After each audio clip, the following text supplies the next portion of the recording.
চারিদিকে অ্যাডিনোভাইরাসের প্রকোপ যে হারে বাড়ছে, সেখানে বাচ্চাদের হেলথ নিয়ে কিন্তু আমরা প্রত্যেকটা পেরেন্টসই ভীষণভাবে চিন্তিত।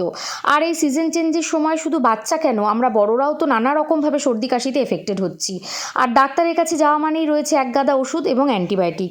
তো বন্ধুরা, আজকে তোমাদের জন্য নিয়ে এসেছি এমন একটা ভিডিও যেখানে আমি দেখাবো একটা হোম রেমেডি তৈরি করে, যেটার মাধ্যমে সর্দি কাশির হাত থেকে তো রিলিফ পাওয়া যাবেই, তার পাশাপাশি বুকে পুরনো জমা কফ থাকলে সেটাও কিন্তু বেরিয়ে যাবে। তো স্কিপ না করে পুরোটা দেখতে থাকো, আশা করি ভালো লাগবে। আর যারা প্রথমবার এসেছো আমার চ্যানেলে, অবশ্যই চ্যানেলটাকে সাবস্ক্রাইব করে সাথে থাকো।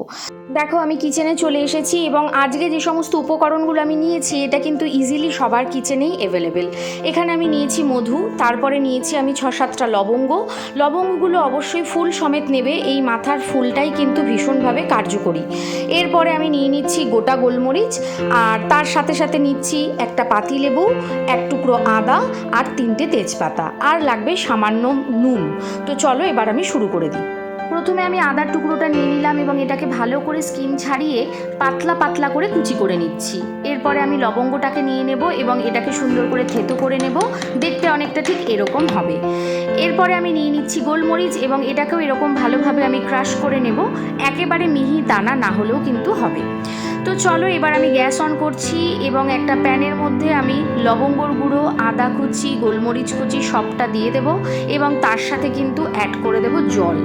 জলটা দেওয়ার সময় তোমরা একটু মেপে দেবে। দেখতে পাচ্ছ আমি এখানে কাপ মেপে 2 কাপ মতন জল অ্যাড করছি, যেটাকে ফুটিয়ে আমাকে 1 কাপে পরিণত করতে হবে। আর আমি তেজপাতাটাও দিয়ে দিচ্ছি।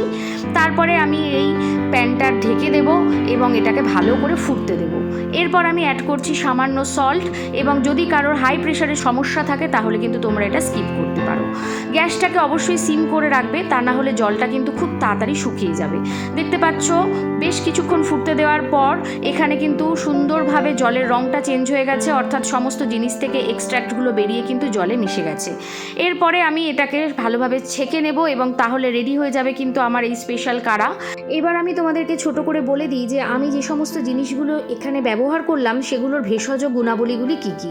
দেখো, আমি প্রথমে নিয়েছি মধু। মধু কিন্তু অ্যান্টিঅক্সিডেন্টের কাজ করে এবং ইমিউনিটি বুস্ট করতে সাহায্য করে। লবঙ্গ আমাদের শরীরে যে কোনো ধরনের ব্যাকটেরিয়াল ইনফেকশনের হাত থেকে রক্ষা করে। গোলমরিচ অ্যাস্থমা, হুপিং কাশির হাত থেকে রক্ষা করে। আদার মধ্যে আছে জিঞ্জেরল, যেটা আমাদের মর্নিং সিকনেস দূর করে, কোল্ড ফ্লু এর হাত থেকে রক্ষা করে।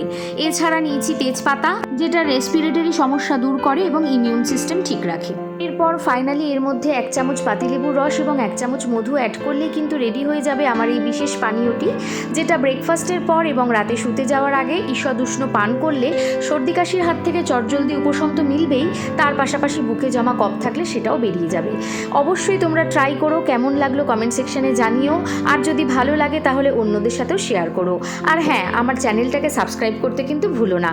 চলো আবার দেখা হবে অন্য কোনো ব্লগে, ততক্ষণের জন্য সবাই খুব ভালো থেকো। টাটা।